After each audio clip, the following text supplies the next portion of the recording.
Hello and a warm welcome to HW News Network, your one-stop show, truth be told, for some engaging and thought-provoking conversations.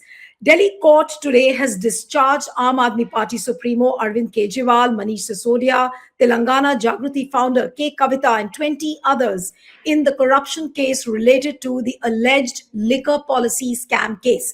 Now, in a strongly worded order running into 598 pages, special judge Jitendra Singh of Rouse Avenue Court rapped the CBI for the manner of its investigation while flagging various lapses on part of the probe agency.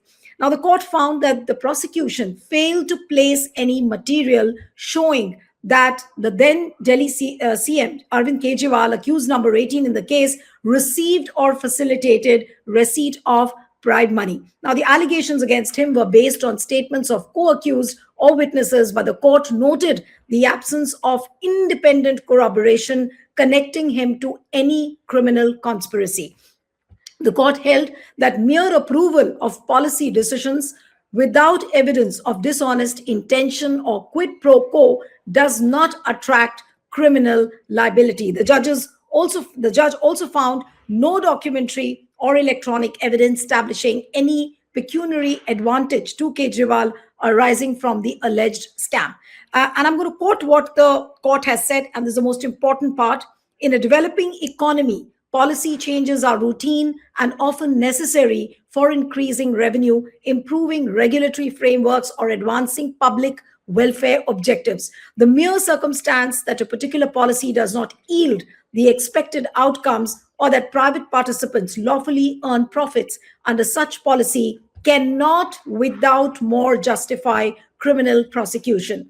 Economic and administrative decisions taken in good faith cannot be criminalized in the absence of clear prima facie material disclosing malefides, quid pro quo, or abuse of office. This was the most important part of the judgment which came today. And obviously, it's good news for Arvind Kejriwal, Manish Sisodia, Aam Aadmi Party, and also for K. Kavita Rao. So after this verdict came, what I'm told is that Sudhanshu Trivedi of the BJP, he held a press conference and he said that lower court acquitted them due to lack of evidence. This is a technical issue, but if the charges were baseless, one must ask how were the charges framed in the first place. So we'll try and discuss this case. Joining me this evening is veteran Supreme Court lawyer and constitutional expert Sanjay Hegde.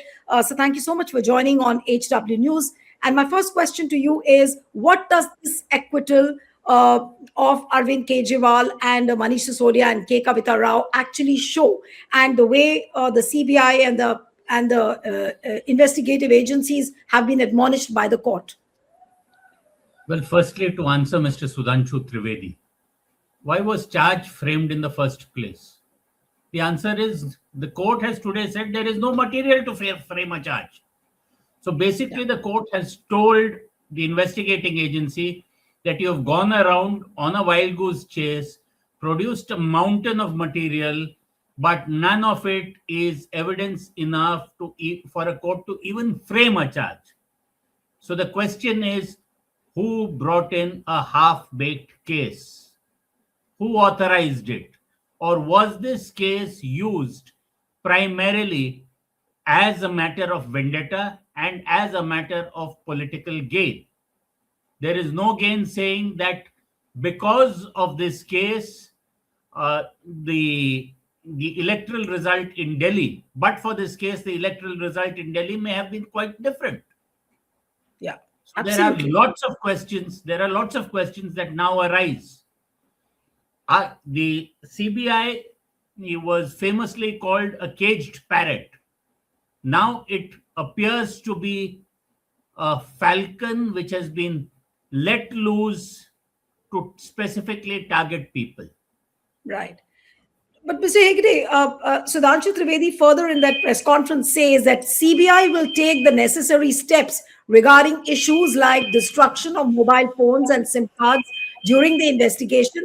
And he also said that our party leaders will give a structured reply once all the facts and details of the verdict are examined. Now, do you think that BJP still has a scope of going ahead with this case?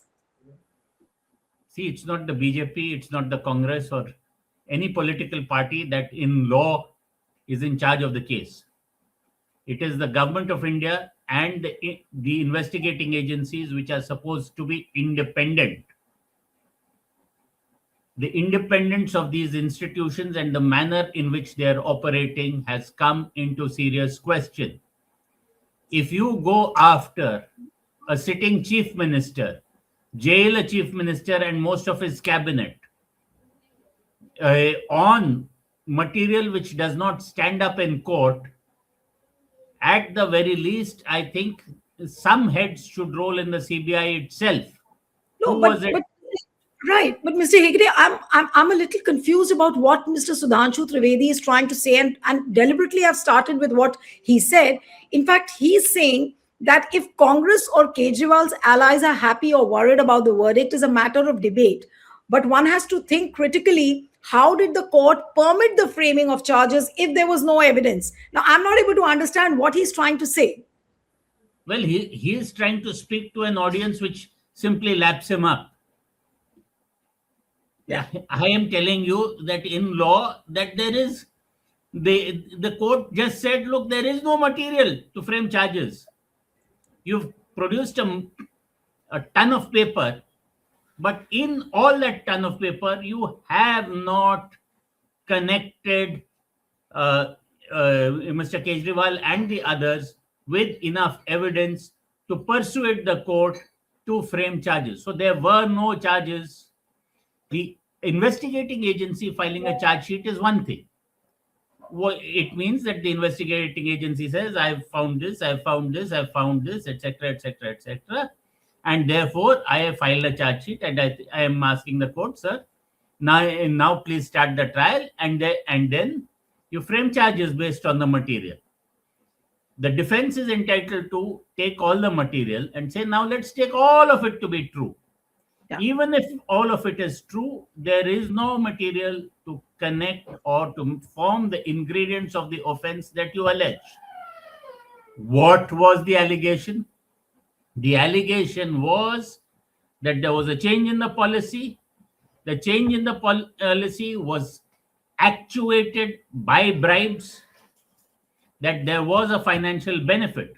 Now, other than statements of people who were in custody, who were obviously not statements which were recorded before a magistrate, that's the only material you have. Can you establish the money trail by any other means? No. It appears that the court has simply said that there is not enough evidence to tell people that, okay, I am going to try you, and let's have a trial based on these charges that I proceed to frame. Right. But Mr. Hegde, the court has also very clearly said, and I'm going to quote again, that the prosecution's theory of an overarching conspiracy failed to find force and that the narrative suffered from internal contradictions. Now, who should be held up for this? All the narrative, the entire media which went after Arvind Kejriwal, the entire, remember those BJP press conferences day in and day out, who were labeling Arvind Kejriwal, who were labeling Manish Sisodia. How can this situation be compensated? And you raised a very valid point that the Delhi election results could have been different. Now, can Arvind Kejriwal and Manish Sisodia, or for that matter, even Aam Aadmi Party, can they challenge the election results of Delhi on the basis of this verdict? No, they can't challenge the election results of Delhi. Okay. That's a separate thing altogether. But they can certainly go to the people and say, look, all this was done to us, but we have remained unscathed. Now, it is up to the people of Delhi to pass further judgment on those who arranged this prosecution and those who survived this prosecution. Right.